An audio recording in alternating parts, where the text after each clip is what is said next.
तन गुरु तेग बहादुर साहिब, तन गुरु तेग बहादुर साहिब, तन गुरु तेग बहादुर साहिब, तन गुरु तेग बहादुर। समाज को एकता, प्रेम, भाईचारा और सत्य की राह दिखाने वाले तमाम महापुरुषों को पूरा भारत देश शीश झुकाकर प्रणाम करता है, साथ ही उनके आदर्शों का अनुसरण करने का संकल्प भी लेता है। इसी श्रेणी में सिख समुदाय के 9वें गुरु गुरु तेग बहादुर जी का नाम भी पूरे सम्मान के साथ लिया जाता है। रोवो ना हंसो मुझको देख बेटो, मैं शीश की भेंट चढ़ाने चला हूँ। लगी आग पापों की, जल रही है दुनिया, खून अपना पाके बुझाने चला हूँ। जो जंजू को तोड़े वो चोटी को काटे, वही खंजर मैं अपने सीने पे खाने चला हूँ। वर्तमान परिप्रेक्ष्य में अगर देखा जाए तो गुरु तेग बहादुर जी की जीवनी को आज उनसे शिक्षा लेकर हमें अपने जीवन में उतारने का अब समय है। उनका व्यक्तित्व एक शूरवीर का व्यक्तित्व भी था। तेग बहादुर जी ने धर्म की रक्षा और धार्मिक स्वतंत्रता के लिए जो अपना सर्वस्व न्यौछावर कर दिया और सही अर्थों में वो हिंद की चादर कहलाए। 1665 ईस्वी से 1675 ईस्वी तक गुरु की गद्दी पर विराजमान रहे गुरु तेग बहादुर अमन और शांति के पक्षधर थे। श्री गुरु तेग बहादुर साहब जी का जो बलिदान था वो एक बहुत महत्वपूर्ण था। नानकसर गुरुद्वारा भोपाल के ग्रंथी श्री गुरभेज सिंह धर्म की रक्षा के लिए, बचाने के लिए, तिलक और जंजू को बचाने के लिए अपना बलिदान दिल्ली चांदनी चौक में दिया।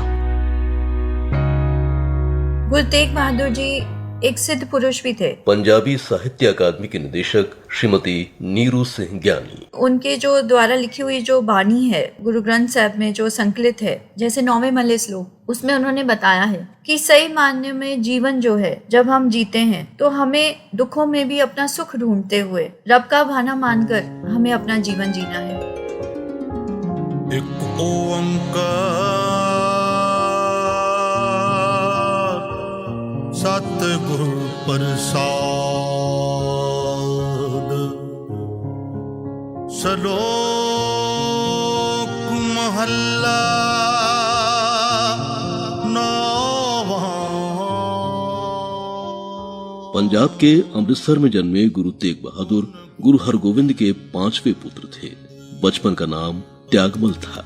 सिर्फ 14 वर्ष की उम्र में अपने पिता के साथ मुगलों के हमले के खिलाफ हुए युद्ध में उन्होंने अपनी वीरता का परिचय दिया और इसी वीरता से प्रभावित होकर उनके पिता ने उनका नाम त्यागमल से तेग बहादुर कर दिया।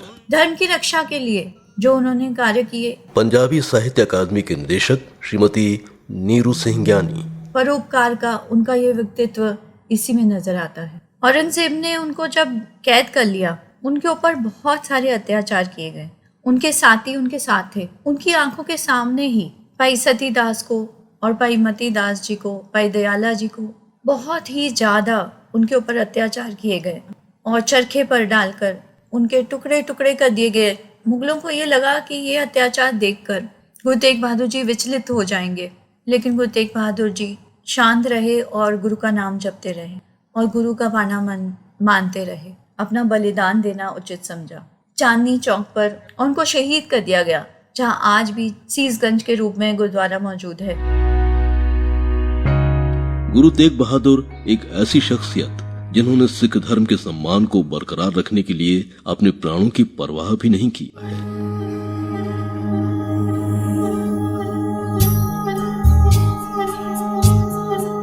जिस कालखंड में भारत की अधिकांश भूभाग पर मध्य एशिया के मुगलों ने कब्जा कर रखा था, उस समय जिस परंपरा ने उन्हें चुनौती दी, तेग बहादुर जी उसी के प्रतिनिधि थे।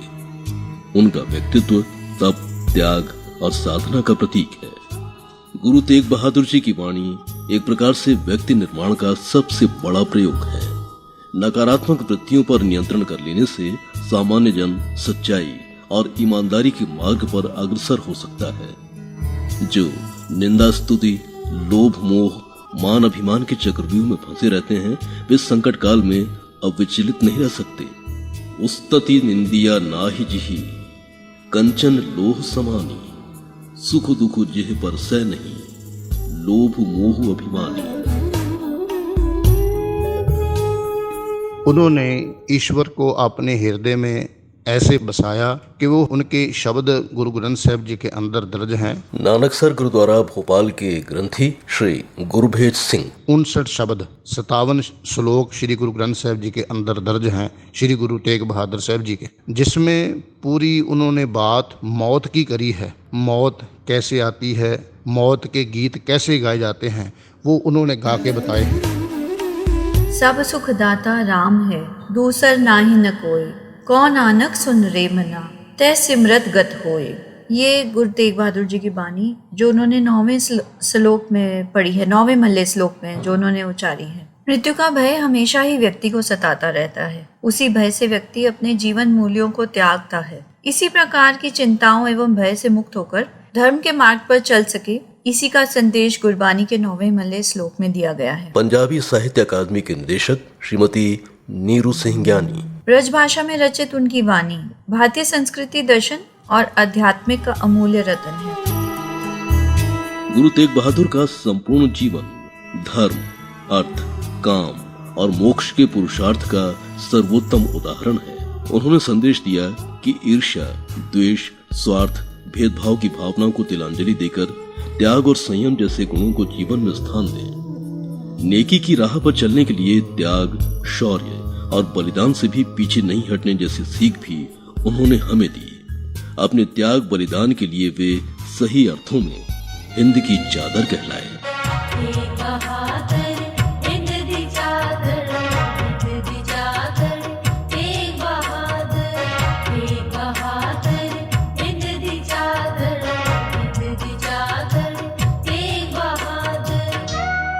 एक बार की बात है, उनके बड़े भाई बाबा गुरदित्ता जी की बारात में जा रहे थे। माता नानकी जी ने उनको बहुत कीमती ड्रेस पहनाई थी। उम्र उस वक्त 4 वर्ष की थी। एक नग्न बच्चे को देखा, सर्दी का टाइम था। उस बच्चे को पूछा कि आपने कपड़े क्यों नहीं पहने? तो बच्चा बोलता है, हम इतने गरीब हैं, हमारे पास कपड़े ही नहीं है। गुरु तेग बहादुर साहब जी ने कीमती पोशाक पहनी थी, वो उतार के उस बच्चे के गले में डाल दी और वापस घर आ गए। बारात के साथ नहीं गए। माता नानकी जी ने पूछा कि बेटा, कीमती वस्त्र पहनाए थे, वो कहाँ उतार के आ गए? तो गुरु साहब जी ने कहा, मैं किसी को नग्न नहीं देख सकता। उस वक्त गुरु हरगोबिंद साहब जी, जो गुरु तेग बहादुर साहब जी के पिताजी थे, उन्होंने कहा, आपका जो बेटा है हिंद की चादर बनेगा, पूरे हिंदुस्तान को अपने शरीर रूपी चादर से ढक देगा।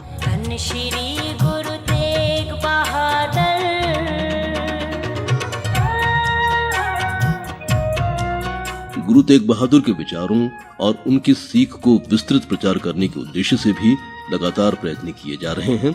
उनकी 400वीं जयंती को ध्यान में रखते हुए वर्ष भर विविध कार्यक्रमों के आयोजन की रूपरेखा भी केंद्र शासन द्वारा तैयार की गई है, जो निश्चित ही एक बेहतर कदम है। मध्य प्रदेश साहित्य अकादमी भी बहुत सारे कार्यक्रम आयोजित करने जा रही है। पंजाबी साहित्य अकादमी के निदेशक श्रीमती नीरू सिंह ज्ञानी, जिसके तहत हम नाट्य मंचन, युवाओं के लिए कार्यक्रम, ऐसे कॉम्पिटिशन्स, क्विज कॉम्पिटिशन्स और उसके साथ साथ नाट्य मंचन पूरे प्रदेश में गुरु तेग बहादुर जी की जीवनी पर जितना भी हम उन पर प्रकाश डाल सकेंगे, उनके बारे में बता सकेंगे, ऐसे कॉम्पिटिशन्स, और इसके तहत हम जागरूक करना चाहेंगे। खास करके युवाओं को और आने वाली पीढ़ी को पता होना चाहिए कि किस तरह से गुरु तेग बहादुर जी का जो त्याग है इतना बड़ा है कि सिर्फ वो पंजाब के लिए नहीं, बल्कि धर्म की रक्षा के लिए जो उन्होंने देश के लिए कुर्बानी दी है, उसके बारे में जानना बहुत ही आवश्यक है। जहाँ जहाँ गुरु तेग बहादुर साहब जी गए हैं, गुरुद्वारा शीशगंज साहिब दिल्ली, गुरुद्वारा गुरु का ताल आगरा, अनेकों गुरुद्वारे, वहाँ पर गुरु तेग बहादुर साहब जी का प्रकाश अलग अलग तरीके से मनाया जा रहा है। इस साल संगत पूरी सिख कौम मनाती रहेगी। गुरु तेग बहादुर के आदर्शों का अनुसरण कर पूरे विश्व को एकता, प्रेम और स्नेह की डोर में हम बांध सकते हैं। बिना किसी मजहबी भेदभाव के मानवता की रक्षा के लिए सहिष्णुता के साथ हम उठ खड़े हों और अमन का माहौल बनाएं। यही संकल्प उनके 400वें प्रकाश वर्ष को सही अर्थों में सार्थक करेगा। तेग बहादुर सिमरिए, तेग बहादुर सिमरिए, तेग बहादुर सिमरिए।